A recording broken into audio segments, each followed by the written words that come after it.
Hi, I'm Ted Kendrick with the Watchtower Database, and here I am with Mike Grell today. He's known for his work on Green Arrow and as a creator on Warlord.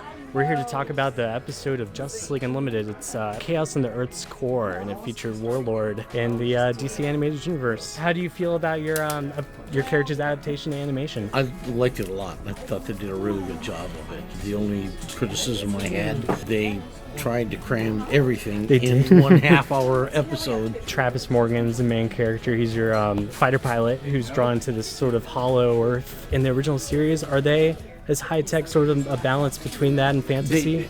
They do. The world, Skartaris it's called, is settled by the survivors of Atlantis. More or less destroy themselves in a big war. People living among the ruins. They have access to all that tech stuff, but they have no idea what makes it work. Yeah, I had to rewatch the episode so I wouldn't say Demas or Deimos or however you know they say it. I say Deimos. I say Deimos too. But he was in the episode, and they kind of have a final showdown between Warlord and Deimos in here, and it ends with them kind of plugging the hole to Skartaris, sort of send off to that world in this episode. Would that be how you ended things? Yeah, I plugged the hole. Yeah, plug the hole.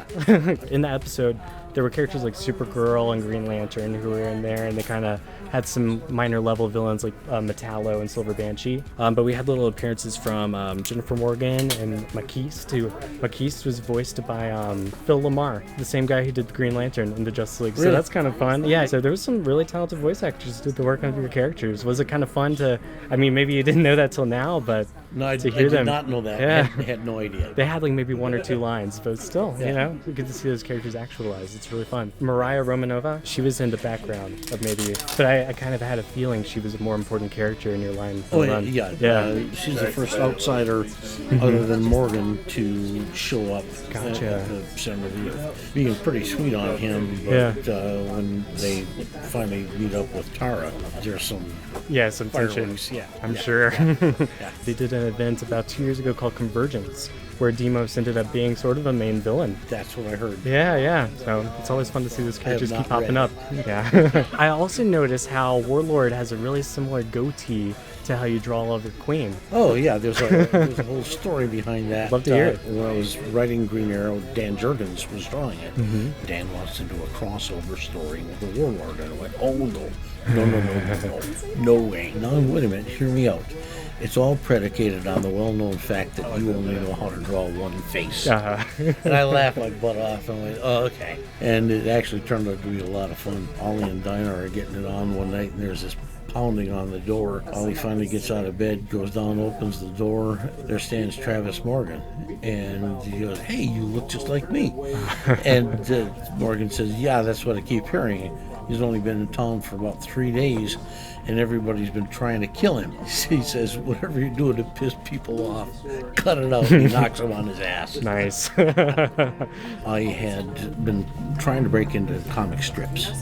I had a strip called Savage Empire. What inspired me to get into this line of work in the first place was the Green Lantern, Green Arrow comic. I based the character off of the Green Arrow character. Goatee and the whole 9 yards. And then when that didn't sell, a company called Atlas showed up on the horizon, and they were offering $100 a page in creator ownership. And I said, well, look, I've got commitments at DC. All I ask is give me time to get 2 issues in the can before you make any announcements. Turns out that the editor had gotten on the phone as soon as I walked out. Called Carmine Infantino to brag that he had me tied up, right? So, yeah, Carmine, who regarded himself as somewhere between Don Corleone and the Pope, except with the Pope you only have to kiss his ring, met me in the lobby and wanted to know why I didn't break it to him. Truthfully, DC hadn't had much luck with fantasy sword and sorcery type stuff at all. So I didn't think they'd be interested. That's number one. Number two, creator ownership at $100 a page, right? Can't argue with that. And he said, well, I can't give you creator ownership, but I'll give you top rate and a guarantee of 1 year. And it went on for much longer than a year. Oh, yeah, because the guys who went with Atlas, nobody wound up owning their own material, and the company was out of business in 8 months, something like that. I had those samples that I was showing, and I changed the coloring on it. Gave him the white hair after I saw him. The Count of Monte Cristo with Richard Chamberlain. Okay. Where he's got the silver hair and the black beard, all dressed in black and silver. Right. It's so dynamic and dramatic. Plus, in comics, there's hardly ever any white on the page. So giving him white hair made your eye go straight to him. Yeah. So that's how it came about that Morgan Looks like Oliver looks like Queen.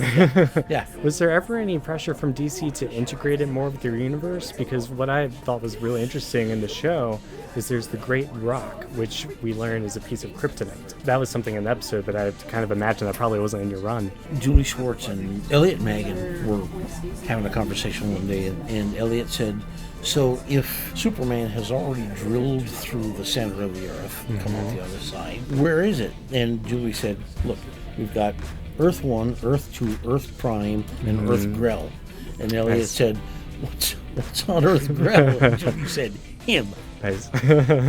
In other words, leave him the hell alone. Right. Yeah. Although the second I left the book, hey, he's gone. We can do whatever we want. And now we keep seeing Warlord and Demos, and everybody keep popping up every now and then. So to wrap this up, I want to ask you about Green Arrow. I know you were sort of the force behind designing his hood. I was the guy. Yeah, you were the guy. Yeah. And I know Bruce Timm, before he brought Green Arrow into the cartoon, had a great design where he put him in the hood. For some reason, when they actually made the cartoon, he's back in the little feathered hat. Your choice, but you want to... The hood was really simple. I moved him from Star City to Seattle. Put him in the real world because I wanted to do real world-based stories. Didn't want to do any more flying around in outer space, no bug-eyed monsters, no superpowers, no superheroes, really, except for him, because he dresses weird. And then there was Seattle, where I was living at the time. It rains a bunch. Yes, it does. And you're not going to wear a little rub cap.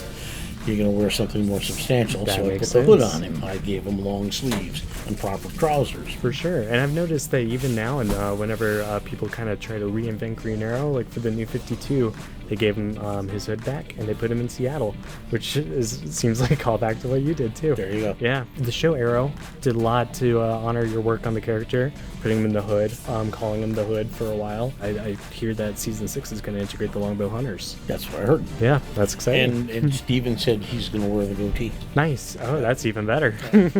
Yeah, at least once. Yes, good. Well, Mike, it's been a pleasure talking to you. Thanks a lot. Thank you so much. That. Now and forever, Scott Terrace is free!